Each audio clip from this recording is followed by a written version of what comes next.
Assalamu alaikum wa rahmatullahi wa barakatuh, and welcome to the Chef Yusuf Show, where we learn to cook the Islamic way.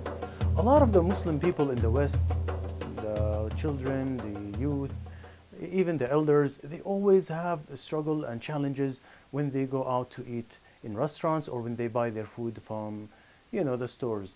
And a lot of us always complain about the sweets or the pastry or the cakes or the gelatin and all that stuff.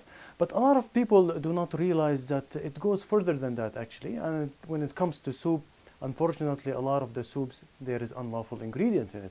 And the best example of this, if you go to a Chinese restaurant, you see the wonton soup, which is the dumpling soup. It is a soup with the dumpling like in a clear broth, and actually I didn't know until one of my Chinese friends came up to me and stopped me and told me even though it says shrimp, they actually use the minced pork when they make the actual broth or the liquid. So I didn't know that, and this is one of the things that it's another challenge that we always keep to have asking. So why not make the stuff at home? To make wonton soup, this is the Chinese version of dumpling soup. I'm gonna go ahead and show you the recipe real quick. I'm gonna show you the method so you can be creative and make your own recipe at home. The basic or the methodology of this is you need a protein, twice its protein, and one portion of green vegetable.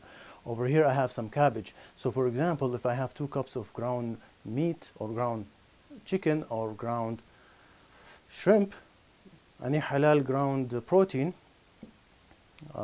meat I mean, so you use the twice a portion of 1 portion of the ground vegetable. I do have some cabbage over here, and for our dumpling we will make the ready wonton wrappers. I do apologize guys, when we make ravioli I'll show you how to make this stuff from scratch, but this is a shortcut. They sell this in the produce section in the refrigerator in every store in the West, so it shouldn't be an issue. Other than that, we just need some scallion or some green onions, and really that's how simple it is. This is one of the soups that actually we will make the broth while we make the dumpling, so you do not need to add the broth. We will use water. So we did add water. Now you can't use broth if you want to, if you can afford it, because we made so much broth in the first and second episode. We can actually put broth everywhere now. But so if you want to do that, you can do it on your own. But this is the method they use it in the restaurant, in the Chinese restaurant. Now, if you wish to open a halal Chinese restaurant, it's wonderful to have your version, the halal version of it. I do have some lamb over here. A lot of people make it with shim as well. All right. So using the ground meat, every time we add herbs and spices to ground meat, you add a little bit of liquid. You add a little bit water. I do have a little bit of stock or from chicken stock from previous episode. So we'll add a little bit. We'll mix it a little bit. We want to add maybe a little bit of salt, soy sauce, maybe 1 tablespoon, and mix it as well. Soy sauce is the substitute of salt every time you make any Asian cuisine or any Chinese food. When it comes to Chinese food, always avoid salt, use soy sauce. That's the method. We do have some sesame oil, just a little bit of sesame oil.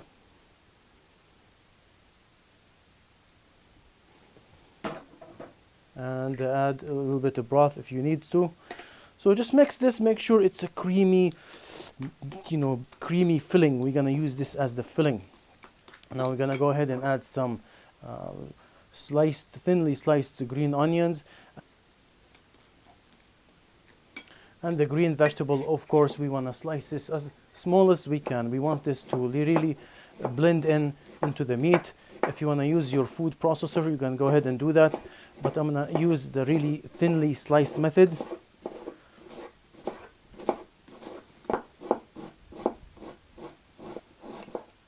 It's really difficult to slice and talk at the same time. I give it up for those, celebrity chefs who talk and slice at the same time. It's really difficult, All right. So let's go ahead and add the green vegetable here. Now twice as much as protein and 1 portion of the green vegetable. So I might not add the whole thing.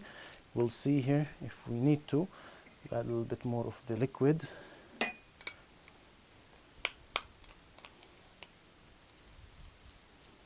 I'm going to show you the mixture over here. Okay, so we have our wrappers over here. We'll just add some water on the side.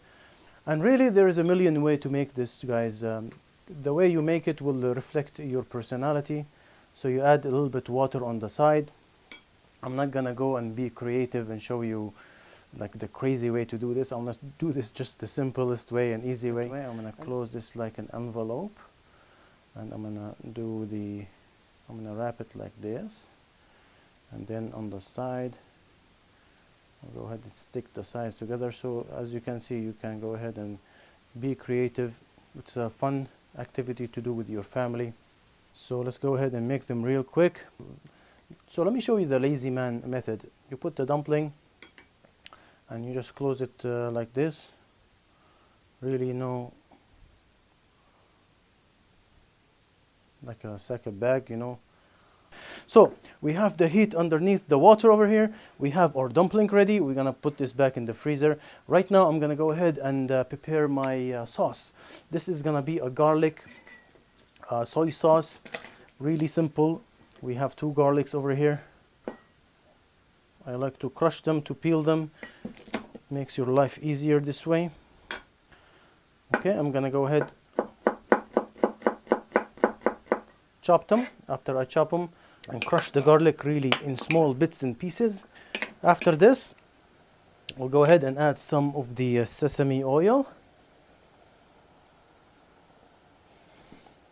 So we have sesame oil, we have some soy sauce, and we have some garlic, and this is our sauce that will go with the dumpling. Put this aside.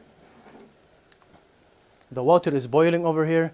The dumpling will go next, and this will take only from 5 to 8 minutes, maybe 6 or 7 minutes, it depends.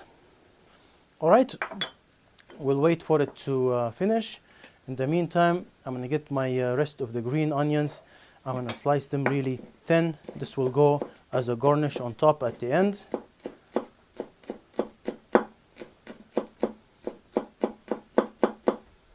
Alright, so I got myself a bowl, I got myself a plate. When the dumpling rises on top, you can go ahead and remove them. But remember, from 5, 6, 7, 8 minutes, it should be done. Okay, I always avoid to cook with water because water is the flavorless liquid on the planet. I do like to cook with stock or broth, but in this case we are making the actual broth. The water itself is extracting the flavors from the meat and the mixture that we had here. Now, the reason I'm showing you this because this is the traditional method to do it. But if you can add the stock, go ahead and discover and see how it tastes like. Make your own recipe. Make your own wonton invention, of course. Okay, so inshallah, let's go ahead and turn this off. Let's go ahead and remove the... So this is what you do. You take the liquid that we extracted from the meat and all of that beautiful flavors. Okay, I'm gonna put it right here. We'll go ahead and add a little bit of sesame oil. We'll add a little bit of the soy sauce, and this is where the color comes from in the soup. We do put the green onions and a little bit of our garlic sauce, just a little bit to give it a little bit of the garlic. And of course, if you like hot sauce, you go ahead and add it right now, as you can see. So the meat have wonderful flavors. You can taste the lamb, you can taste the soy sauce, and you definitely can enjoy it with the garlic. As for the soup, it's very clear, it's very delicate. It looks like consommé because we didn't use the stock. If you do use the stock, it will be a little bit murky. So this is the secret of making the soup very clear and very white and very delicate. When you eat this, make sure you say Bismillah and enjoy this because 90% or almost all of the Chinese restaurants, they love to eat with, they love to cook this with pork. So this way you can have it, the halal version. Just remember the methods. The method is a portion of protein, half a portion of any green vegetable to go with it. Green onions also can go on top. Any Chinese Asian cuisine will always add not olive oil, but sesame oil instead of olive oil, and some soy sauce instead of salt. So you have this, you can make this in Ramadan. When we come back, we're gonna talk about the greatest invention of the history, in my opinion. It's so great that it helped distribute the Quran all over the world. So it helped revolutionize the paper industry. We're talking about the invention of paper. I'll talk to you about it when we come back after the break, and the history and the battle of Talas. Wassalamu alaikum wa rahmatullahi wa barakatuh.